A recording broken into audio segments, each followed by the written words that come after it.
Have you ever been asked a personal question in the salon and you were in a space where you just felt like everyone was staring at your throat, waiting on you to answer? Or maybe you have sometimes had the feeling that your current hair professional isn't quite doing what they should be. So I don't go to the salon often, but when I do, I tend to just get my hair colored or my ends clipped. But I love to be in an environment that's clean, but also pleasant and intimate. But there are standards that I feel should be adhered to when I pay my money. So I feel it's important for us to have a setting that is conducive to our hair goals. Now, it is the first Monday of the month, so that means the voices of Trichology will be joining me today to discuss some of the expectations that you should have from professionals. My name is Dr. Crystal Porter, and I'm a hair scientist and owner of Main Insights, a company that conducts research and focuses on the hair needs for people of African descent. This platform is designed to elevate the Black hair care community and empower consumers and hair professionals with education that is driven by scientific research. I thank you for being here on the chat. So would love to know who is out there with me today. Let me know who you are and where you're watching from and put it in the chat. Put the number 1 if you are a practitioner, a number 2 if you are a researcher or science. No, if you, wait, start over. 1 practitioner, 2 if you're a consumer, and 3 if you are a researcher or scientist such as myself. Also, be sure to like and share. If you are looking at this on YouTube, be sure to press that subscribe button and also let other people know that we are here for them. Now, if you are frustrated with the lack of information available when it comes to caring for your hair, and you've wasted a lot of time, money, and resources trying to figure things out on your own, then you are definitely at the right place. And that is why we have the Our Black Hair Matters movement. And so what you can do is go to a resource that I have found. You can go to, let me see if I can find the banner here. Oh, there we go. The links.maininsights.com/right stylist, and you can get a resource to find the right stylist if you have any questions. And also, if you would like to schedule a complimentary 15 consultation in case you are in need of someone to help you with your issues, then you can also go to links.maininsights.com/APPT to schedule an appointment. All right. So, for those of you who are just joining us, welcome to the Our Black Hair Matters Lunchtime Chat. I am Dr. Crystal Porter, and today's topic is about salon etiquette and what your practitioner wants you to know. So we usually focus on topics that are data-driven, or we have subjects that nurture critical thinking about information from where claims are from, and then also just different information that's out there in the metaverse. But today we are diving into a topic that sets the tone for expectations.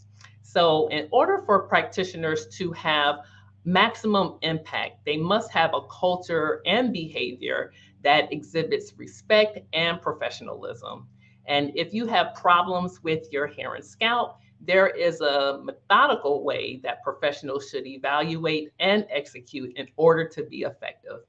It's also important to have expectations as consumers. And so when we go to different establishments, especially if we're paying top dollar and we're potentially providing sensitive information, you just need to be in the right place. So today, I am going to assume my role as a consumer, and I have like a little handy dandy cap here, my consumer cap. because this is a role I'm playing. I am letting the voices of trichology do their thing. And now it is time for them to join us. So let's bring them on.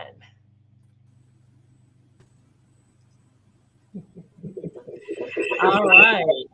So welcome, ladies. Hey. Hey. I like All that. right. I like that cat. Yeah, I got my consumer hat on today because I think it's information that you guys are going to share, and you're going to be educating me as well because I was not trained as a professional. So that's how we rolling today. All right. All right. So I want to start off by reading everyone's bio. So I am going to introduce in the order in which I see you on the screen. We have Donisha. She is a certified trichologist with over 18 years of providing service for hair loss prevention and restoration for both men and women who suffer from alopecia, which is hair loss. She is licensed in the states of Georgia and North Carolina as a master cosmetologist. She currently owns the Hair and Scalp Treatment Center in Augusta, Georgia, and she provides non surgical hair replacement services. Then we have Dana Wilson. She is the CEO and director of Hair Cares Inc. She is a certified trichologist, sister locks educator and consultant, and a city certified research assistant. She is a certified cold capper, veteran, and the mother of a son on the autism spectrum.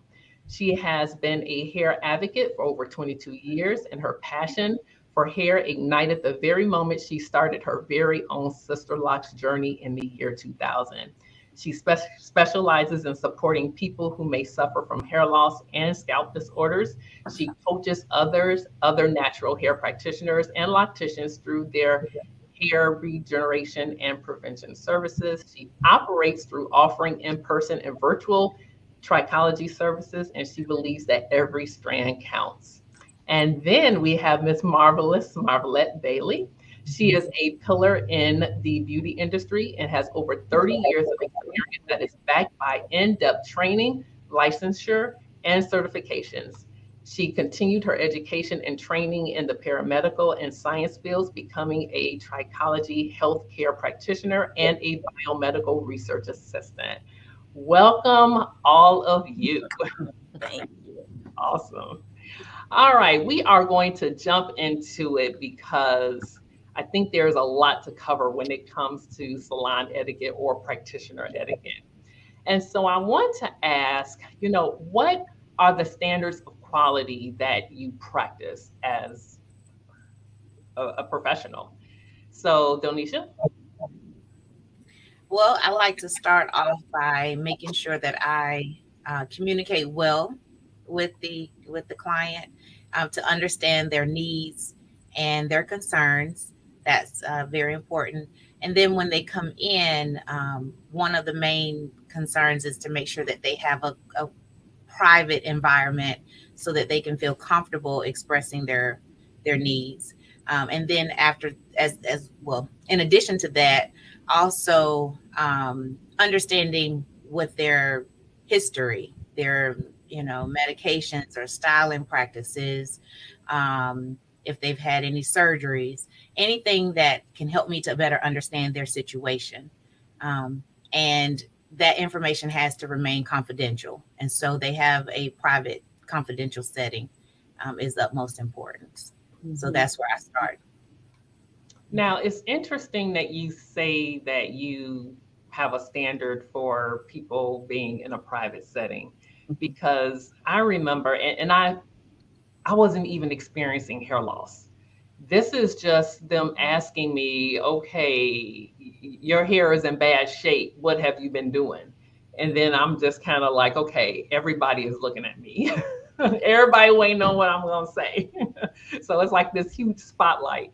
And so I'm glad that that is a standard of care that you provide. But I'm curious, has anybody else been in the same situation that I've been in where that wasn't the case? Oh yes, absolutely. In fact, some of my transfer clients have come to me because they had an experience where they went somewhere to get service and they're in a room full of people and is asked to, take off their wig or their protective style so that they will be able to, the practitioner will be able to analyze their scalp. And they didn't feel comfortable. They didn't feel comfortable, and they were taken aback and caught off guard with it, and didn't know how to say no either. And so I absolutely understand that privacy one-on-one setting is optimal for me and the client. And several clients that I have had come in had that same issue that Dana described, being in an open salon setting where everybody is looking at them, even laughing or making comments. It's already very uncomfortable when you're losing your hair. It's very emotional. You go through mental things with that. Everybody handles it differently. So to be in an open room when everybody's looking at you is, it should be private. It should be private. Absolutely. And that's one thing that clients compliment when they do come. They love the fact that my setting is private. Even if they're not having hair loss issues, they just like the privacy. Wow. I just like that should be a standard for hair loss sufferers. They should be able to feel comfortable going to a practitioner and being in a private setting so that they can express themselves freely. Because there's a level of trust that has to be given on both ends.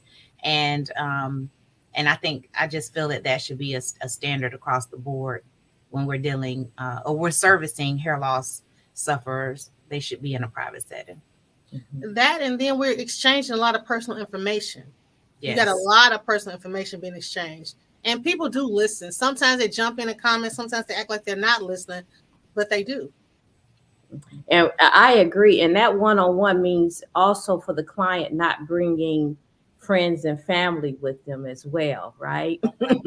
Because I've also been in that scenario where the client may have brought a friend with them, and they still can't talk as freely and share as freely as they want to, even with that being their best girlfriend or their sister.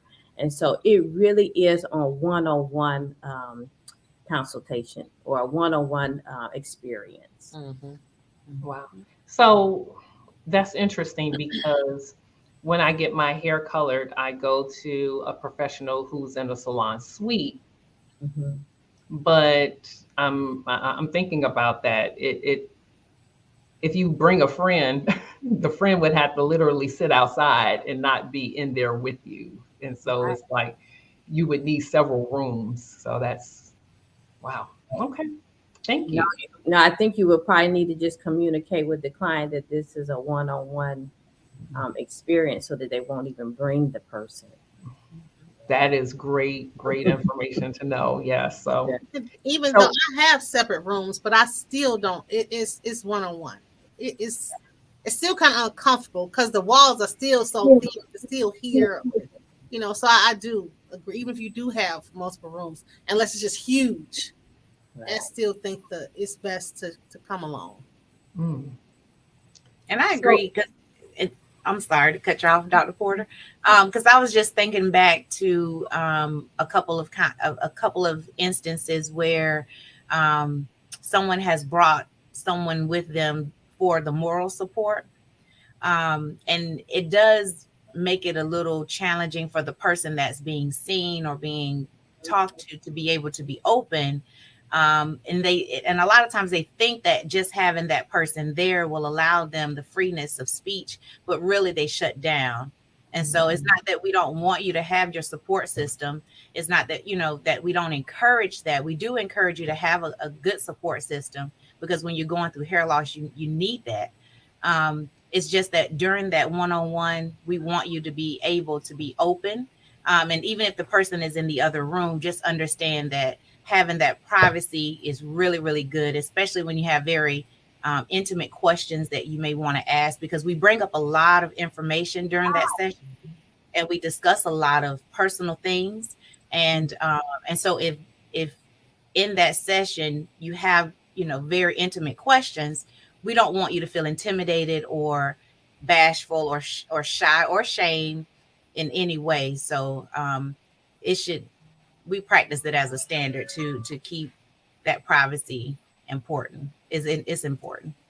Yeah. So you raise a good question about privacy. And so what comes to mind for me is a lot of times professionals take notes, right? Mm-hmm. And so when you take notes about the person that you're asking these questions of, I mean, sometimes it can be protected health information. And Mm-hmm. so even though it's not a physician's office, it's almost as if you're disclosing things that you would disclose to a physician. So what I'm oftentimes curious about is how people practice and they don't consider the fact that it is protected health information that they could be documenting. So how do you handle that? Mm-hmm. Anyone? Yeah, so I use a HIPAA compliant portal that I type in all the information. I try not to do hand notes, um, and I'm doing it all through the portal. I even have a secure messaging option as well, so that when the client is communicating back and forth with me, it is also secure as well.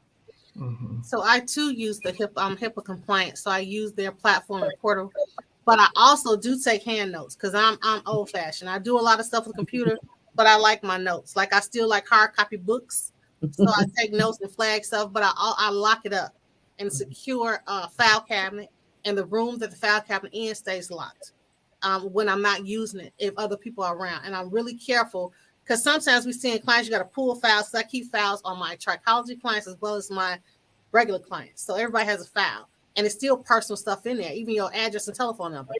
So you might lay a file down, but I'm not perfect to put everything back.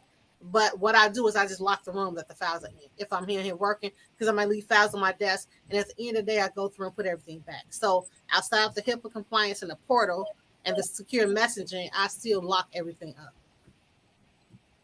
Awesome. I too, So I do the same. I have a HIPAA compliant portal as well. And that's how I communicate with my clients and store their information as well. I do handwritten as well because I like to write out just like Marvelette, and then I upload those documents into the portal for Mhm. security. And even when I'm training, or if there's someone in that's being trained, they have to be trained on how to protect the patient's information or the client's information as well, because we do get, we may get blood work or um, Right. different information about that individual. It has to be protected. mhm. So it's great that you keep good notes and you are keeping them safe and secure. Mhm. Now, I know sometimes there are people who have like client cards where, you are taking other notes in terms of what you're observing. So, what is the importance of you even establishing that as a part of your protocol? Well, Marvel, okay. Did you call me? I did. Marvel. Because it helps you keep a record of everything that's been going on with their hair, their allergies, because certain products contain citrus and certain things they have a situation where somebody's allergic to something. So you want to make sure you don't use those things. If they move to another state, like my sister, for instance, or a few of my clients, I will type out an email and send it to the client as well as to their new stylist. If the stylist is receptive, because all stylists are not, but I'll give it to my client, and if they styles ask to speak to me, I'll have a problem with that. But I'll do a tight summary of everything that's been going on and what I've been using on the hair so they can have consistent hair. And then also because some chemicals, some things you can't cross or clash. Some clients may not be able to do a demi-permanent color, so you have to use semi-permanent. So it's just little things like that that is great to pass on so they won't have a situation. Hopefully they won't have a situation where they're losing hair or their hair becoming damaged because you're starting all over, like going in blindsided. So, Dana, you were going to say something? I was going to say because you can't rely on your memory anymore. It's too many clients. It's too much going on. There's a lot of personal information. It is detailed information. I mean, detailed, personalized information. If you don't have a profile, something that you are documenting, I don't know how you will best serve the client. Honestly. I think it's good to be able to track where you are with that client.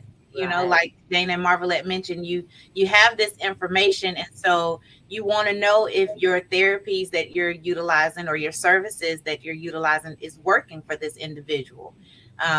You know, we may have a standard of operation. However, everything does not work for everybody in every situation.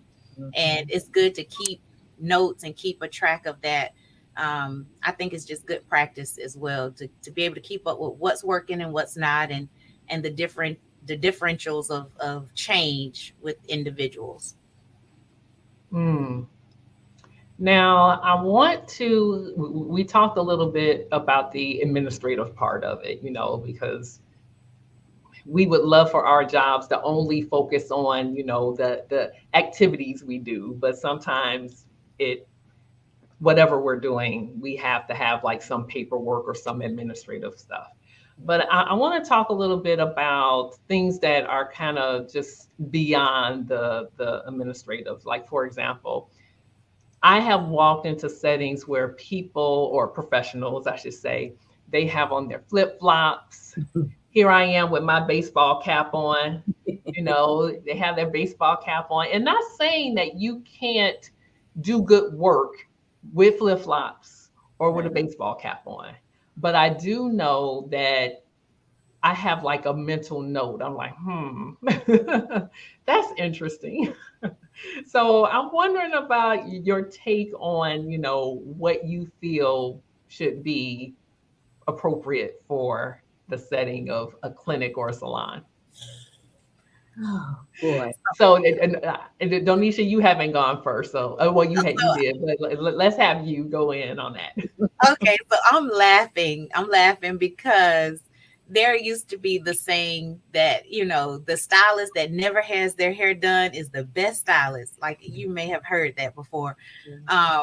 Or the stylist that always has their hair done is the best stylist, and people perceive things differently.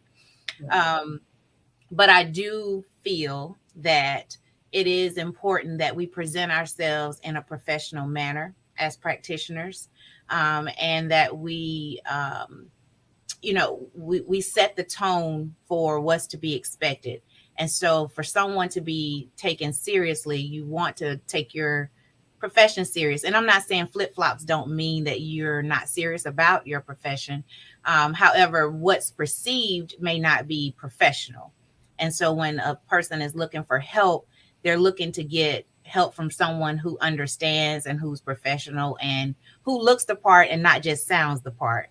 And so for a rule of thumb, my practice, I try to be business casual. If not, I'm in scrubs. One, they're comfortable. And then two, it's a way to stay neat and clean during the service.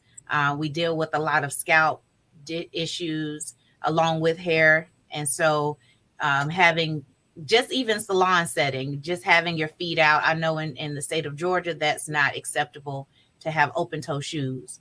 So I continue that process throughout my trichology. I just try to practice not having open toe shoes. And then also having clothing that's not easily soiled. So again, wearing the scrubs work really well for me for that reason. So not just aesthetically, but even during sanitation, it just works really well.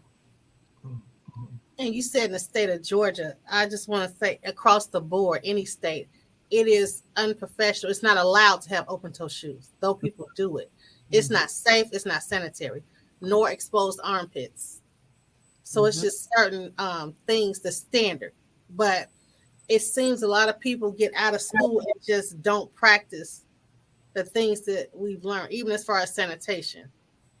So, yeah. So you should look the part. I'm not going to say how you should dress. You should wear scrubs, because I wear scrubs and I wear business casual. And you try to, like Donisha said, wear things that are not easily soiled or things that you can't see the soil on, because you do tend to work with a lot of scalp issues and in some cases chemicals or what have you. But you should always look professional. My thing is the beauty industry has gotten such a bad rep that I want to be the exclusion. I want to be an example. So I always look like, I want to feel like I'm going to work. I want to look like I'm going to work. I want to feel like I'm going to work. And as Donisha also stated, people look at you in a different light. They hold you to a higher standard because you look professional, so they look at you differently. And you have to put out what you are. I want a certain type of clientele. So I know I got to execute that, you know? I think professional is being clean. That's number one. Look clean. I'm like with Marvelette. I don't think I would be telling anyone exactly what they need to wear. However, but being clean is important. I'm looking clean, smelling clean, and looking clean. Yeah, absolutely. So Marvelette, you hit on sanitation, and we can talk about, you were talking about standards across, the states, and there are some states that are getting rid of, licensure and stuff like that. And we'll talk more about that on our next segment that we have with the Voices of Trichology. But when it comes to sanitation, especially in this COVID era, what are you doing now in terms of, what is the standard? Honestly, I'm not really doing anything I haven't always done. Because of COVID, you shouldn't have had to increase your sanitation or tweak anything, because we were taught to sanitize the bowl and chairs behind every client. Now, the only thing I do differently, I may spray disinfectant behind every client in the whole place, just because, or turn on air purifier. I had them before, but I use them more now. The disposable capes, I do have those. When we first were able to come back to work, they did require we did those, and I still have those. But as far as masks and sanitation, I had masks. So when everything first came out, I didn't have to go out and purchase a lot because I had them. Because when I did certain chemicals, I wore a mask. Or if I was feeling sniffly, I wore a mask. Or if my client was sniffling too much, if they was just feverish, they had to go. But if you say you got allergies, you got to put a mask on, because it's me and this other people before I was in a private setting. Mm-hmm. So, and I don't want to get nobody sick, and I don't want to be sick. Mm-hmm. So it really shouldn't have been much of a deviation, because it's certain things you should have been doing anyway. I think the main difference was doing one. I've always practiced one-on-one service. So I had one client at a time. I think that was the major change in the industry, is that you had to service one person at a time. When in the past, you could have several clients in the same room, one waiting, one at the shampoo bowl and things of that nature.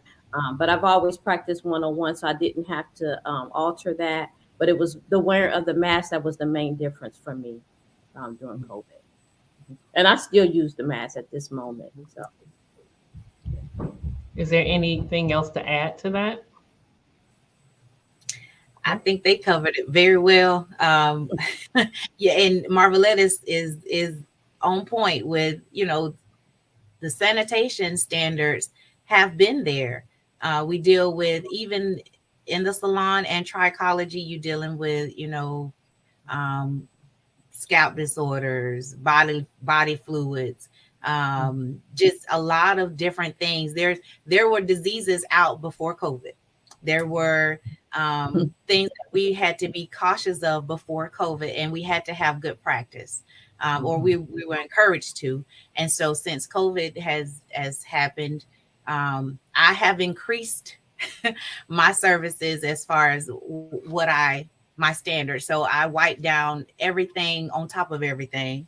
When a person comes and goes, as Dana mentioned, I also do one-on-one, so that when that person comes in, I can service them, and then I can clean and sanitize right after. So each person has a sanitary environment to be welcomed into.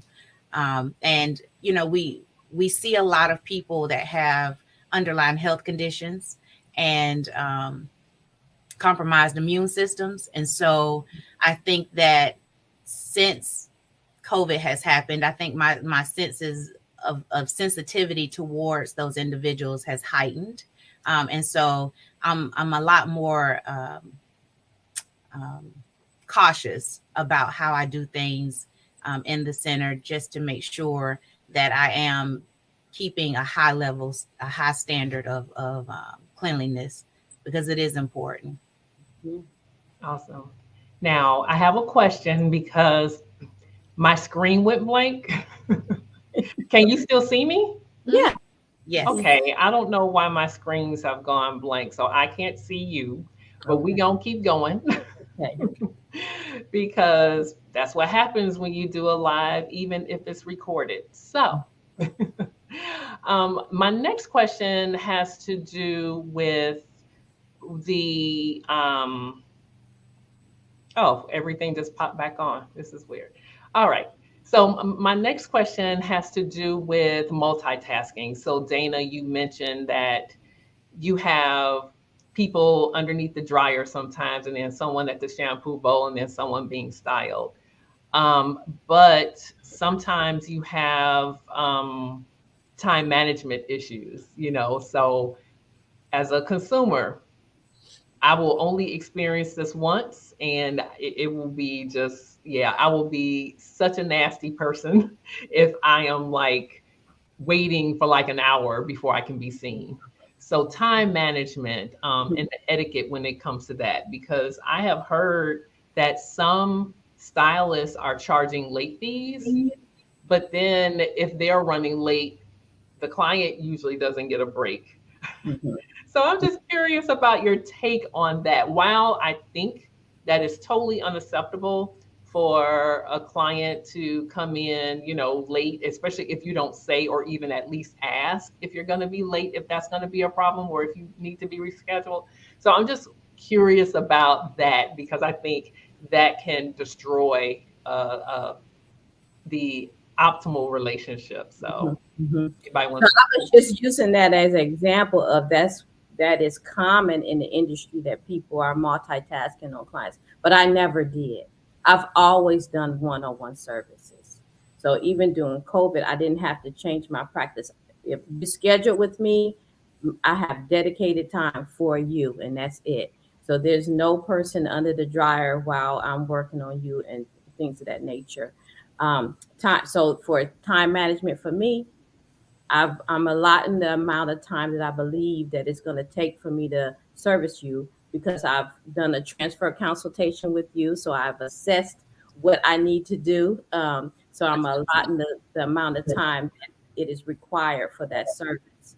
So I'm doing one-on-one. I have not partake in the multitasking of clients.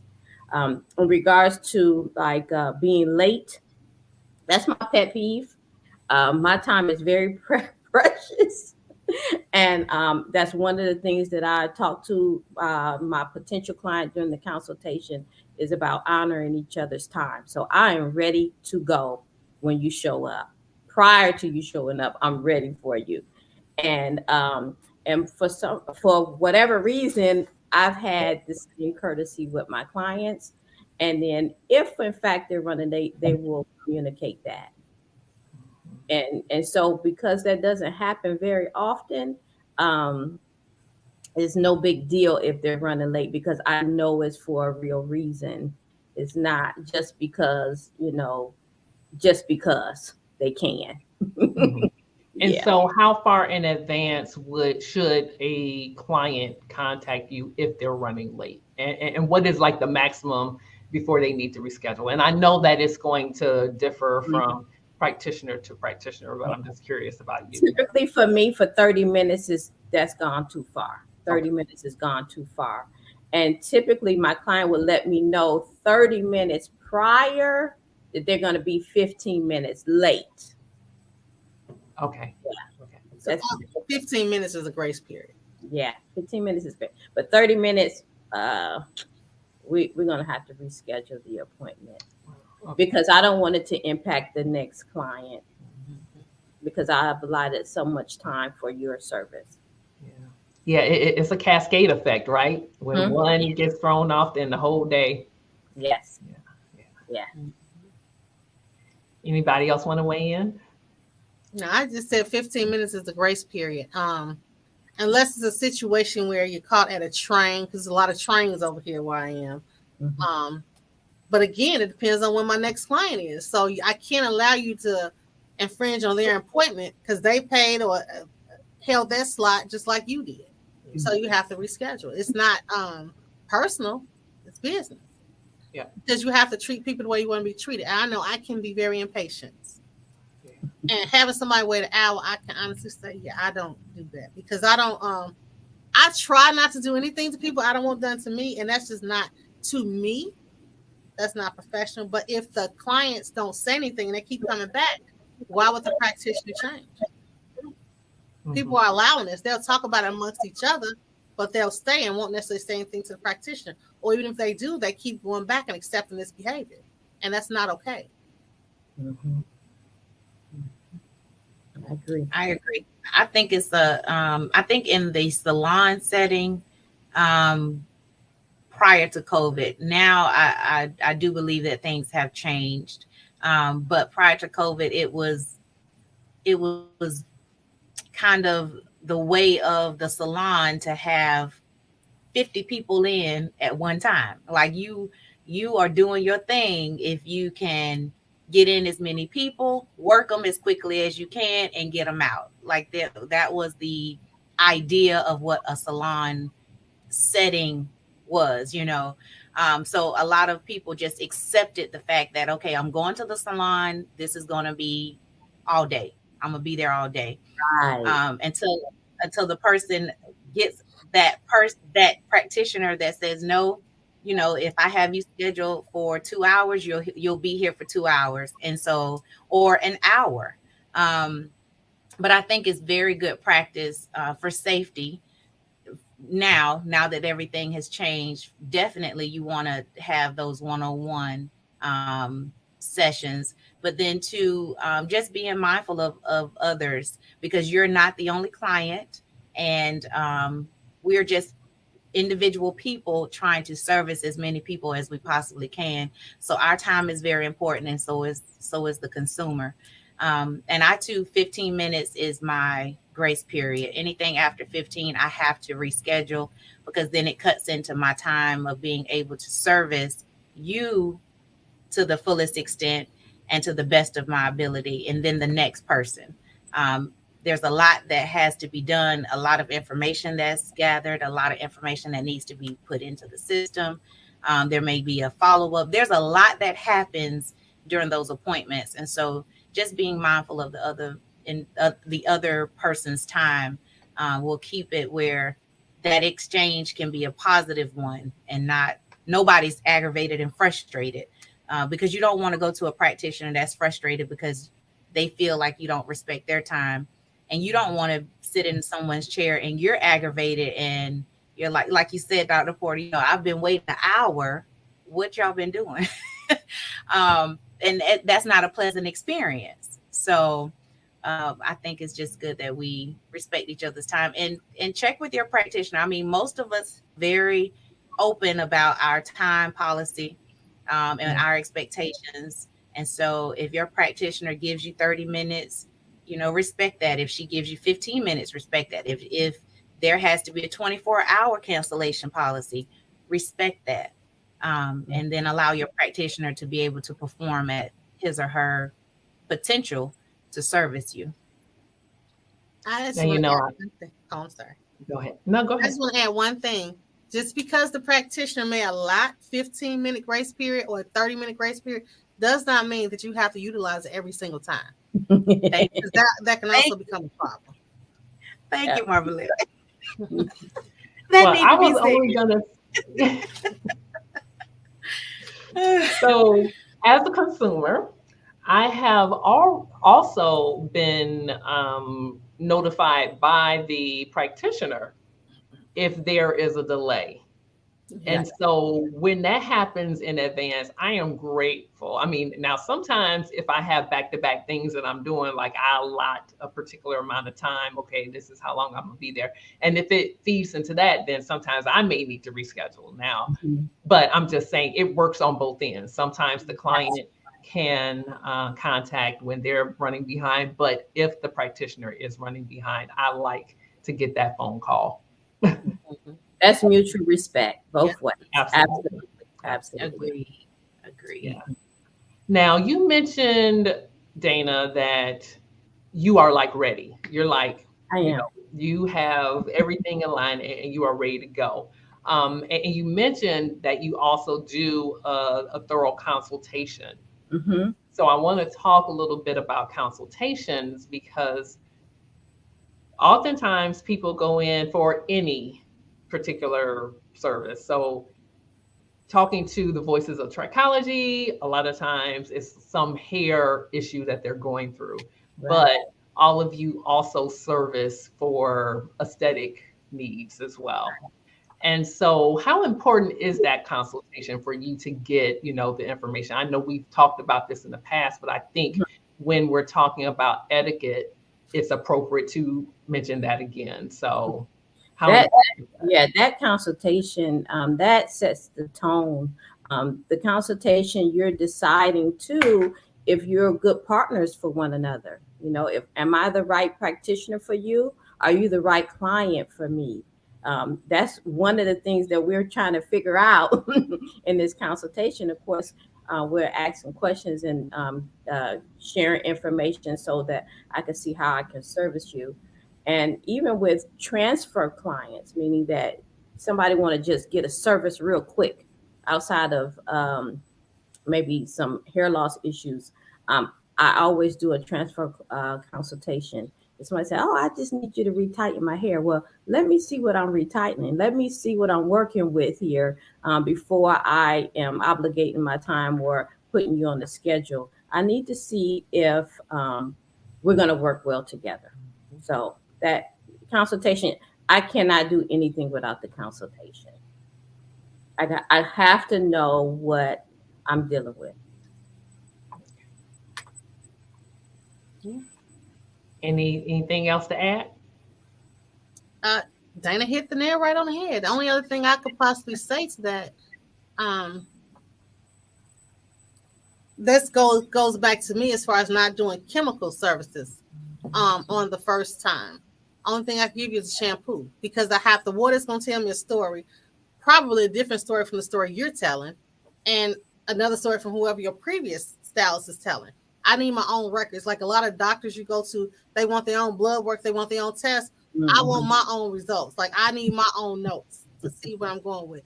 So if you say a person come in and say they you say if you had any chemicals in your hair, they say no. But then they say, well, I got a black rinse 6 months ago. Did you get your hair cut? No.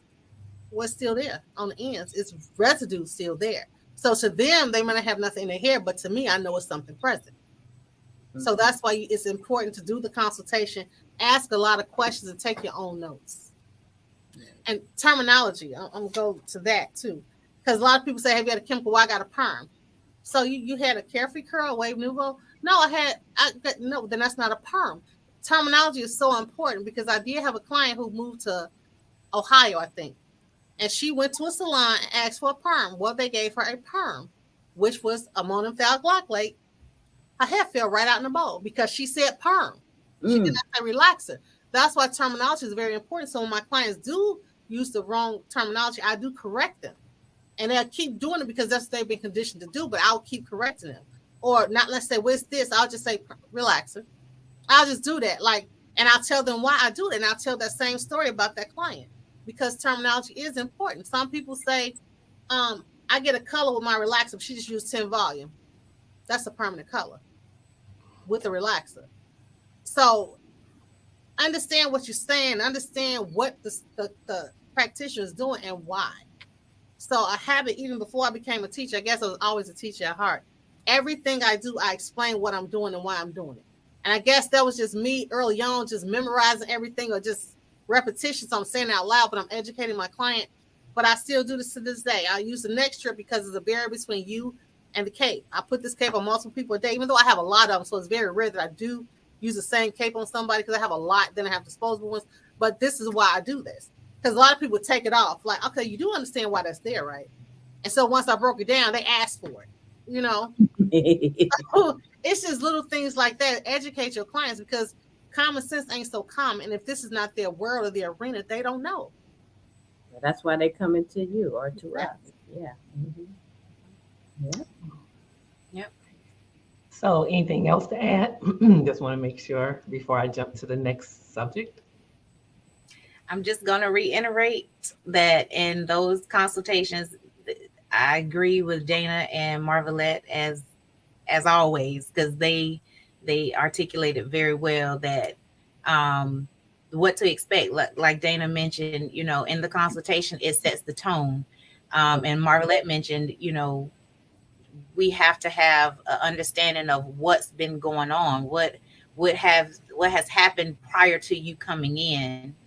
And so those kinds of consultation forms are important. So we encourage you to fill those out to their entirety, be honest, and forthright as much as possible. And of course, during the consultation session, we'll go into more detail about those questions, but it helps guide us through that session with you, or the client. Help guide us through the session with the client so that we can best help them. So we're here to assist, and that consultation session allows us to know how to position ourselves to be of assistance, and then as well, what your needs are. And usually the consults, I know for me, they're about an hour, and so there's a lot that goes into that, and there needs to be an open exchange. So if there's any surgeries, if there's any medications, if there's any type of health conditions that you have been dealing with in the past or even currently, be free with sharing that information so that we can best assist you. And shame on the establishment that gave that woman a perm just because she asked for it. Yep. That's, hitting on the importance of consultations. And I know I'm just a consumer today, but I still have an opinion. I think that's horrible that they did that without a proper consultation, because had they done one, that would not have ever happened. So, but sometimes the practitioner feels pressured. I'm gonna be honestly by the client when the client say, "I want this," and sometimes they feel pressured when they need to stay the professional, right? To just provide the client, to make the client happy. But the client, like Marvelette said, the terminology, if you don't know the terminology, you might not be sharing the right information. So it is the practitioner's duty to make sure that the person is clear about what they're asking for, and you let them know that you cannot provide that at that particular time if that is the case. But I have heard that some practitioners feel very pressured by the client to just make them happy. That temporary gratification. oh yeah. It's not the proper plan for you. Sometimes you have to know when to say no. Right. Money not good money, because what is not going to be exchanged is that I pressured the stylist into doing X, Y, and Z after she told me not to do it.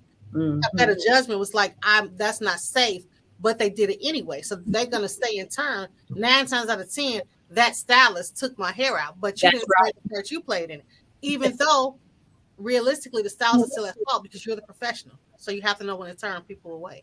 Yeah, absolutely. So now, that's why it's important. Consults.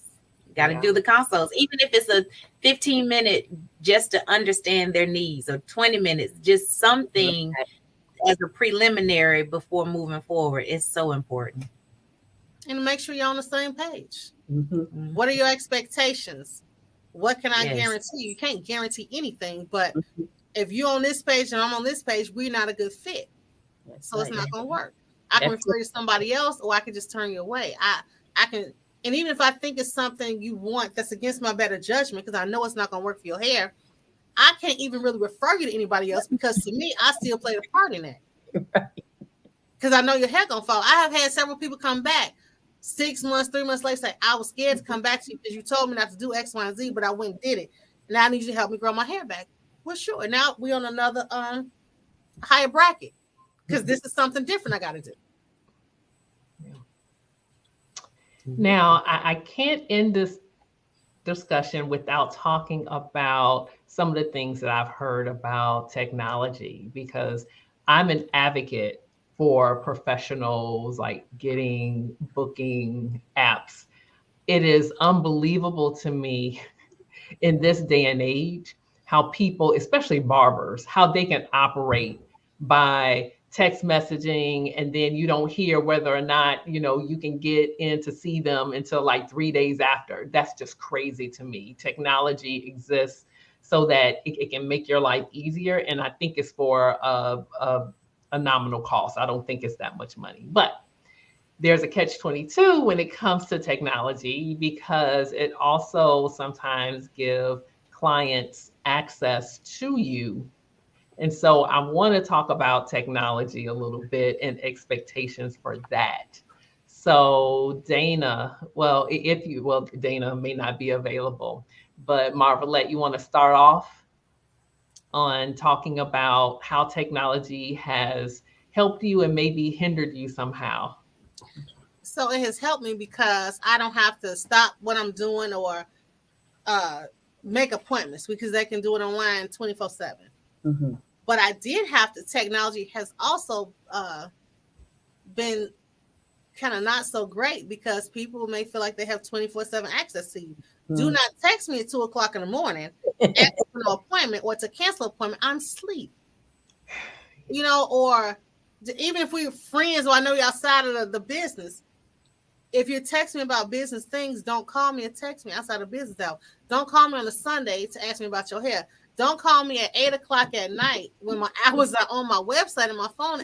Like, I have a life outside of this. If I go to a party or a private function or an event, I don't want to talk about hair. I can tell you what I do, but I don't want to make appointments. I don't want to talk about, girl, I got ready. It was hell in the sink. Okay, make an appointment. Go. Have boundaries. You have to create boundaries for yourself, even with technology. Technology is great.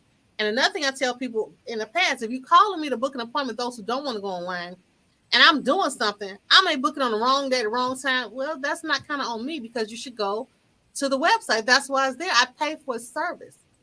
But then they'll say, well, I don't want to go online because it's cookies and they follow you and they do it. But you go on YouTube, you go on Facebook. So what's the difference? I'm confused. So technology is great, but at the end of the day, you still have to have boundaries. That's you have to create them, because some consumers don't. Right.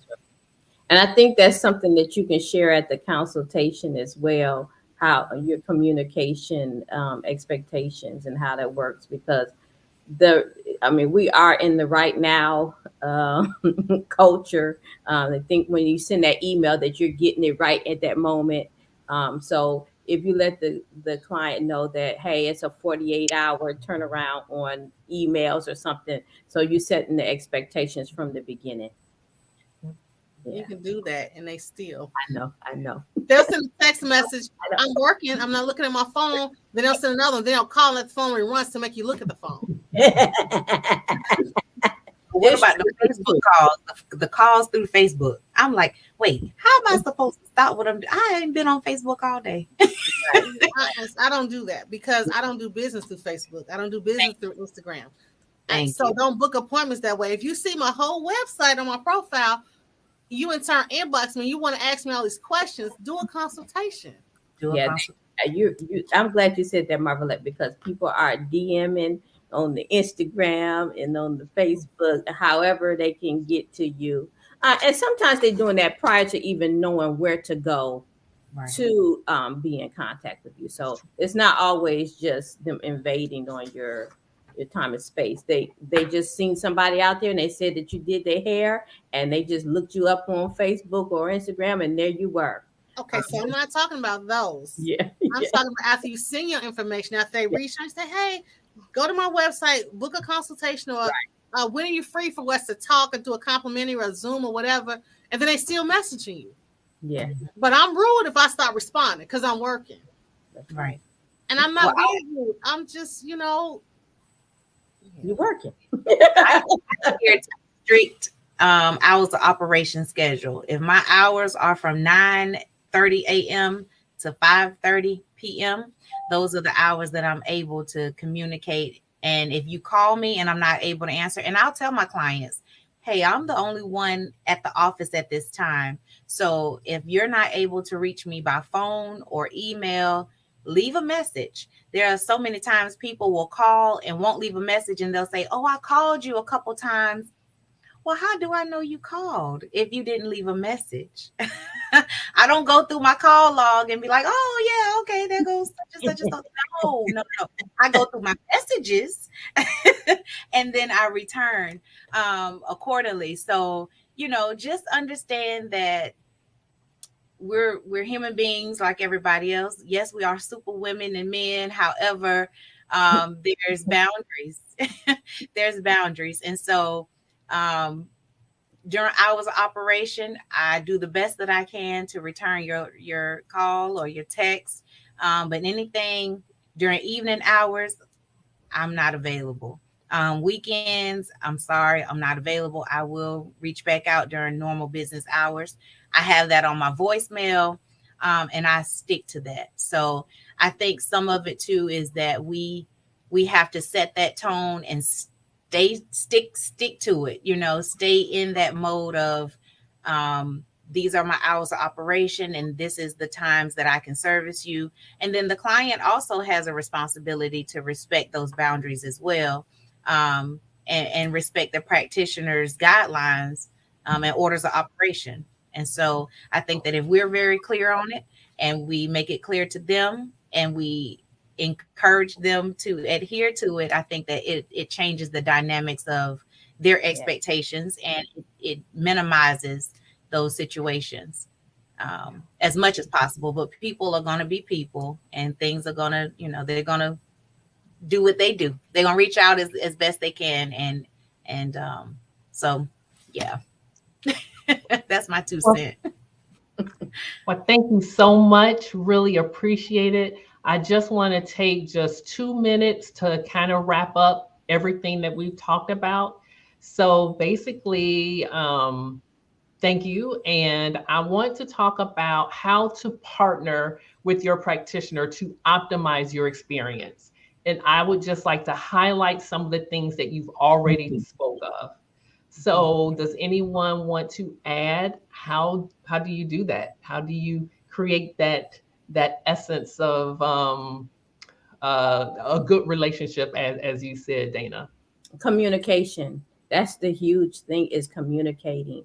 I mean, in regards to the consultation, coming ready to share your information, coming alone so that you're in the space to be able to share, and then not withholding information, because we need everything to come up with a personalized plan for you.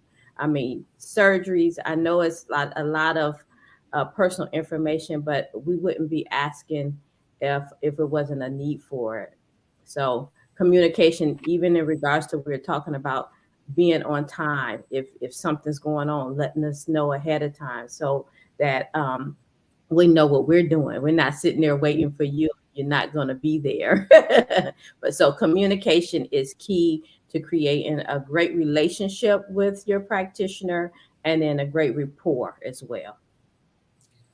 Dana summed everything up with the communication, because everything surrounds the communication. Being on time, being honest, bringing medical records, bringing blood work, depending on what you come to see me for, bringing your previous hair history, all those things, your referral, how and why you came to me, your expectations, again, being honest, being realistic about what you want. So I think that's fair. Communication is summed up pretty much everything. Yep, I definitely agree. And if you decide to move forward, after we've had great communication, continue that communication with us throughout your treatment program, or your servicing process. After you, we are a good fit, and we're going to move forward. This is our plan of action. Continue to communicate with us as things go on, as life continues to change. We may have had this conversation 2 weeks ago during the consultation, and there's a life change that has happened. You found out that you're pregnant. Let us know that. You are, now starting chemotherapy, or maybe radiation, or there's been a change in your medication, or there's been a change in your living conditions, or something that has increased your stress. Your job has just pushed you over the edge. We are here to understand what you're going through because it helps us to help you. So continue to keep those lines of communication open, especially if you're looking for your practitioner to be able to service you in the best way possible. We're your teammates. We're not doctors. And so, we don't have a lot of tools to go probing to try to figure out everything. We rely on you as the consumer to be honest and forthright with us. And again, keep those lines of communication open so that we can service you to the best of our ability. Awesome. Follow the customized regimen too. Yes. That part. Because you'll come and we'll give you all these tidbits and we'll spend all this time, and then you'll leave and won't do anything that we came up with. And we need the 3 C's: commitment, consistency, and compliance. Oh, I love it. Love it. The 3 C's: commitment, consistency, and compliance. Yep. Awesome.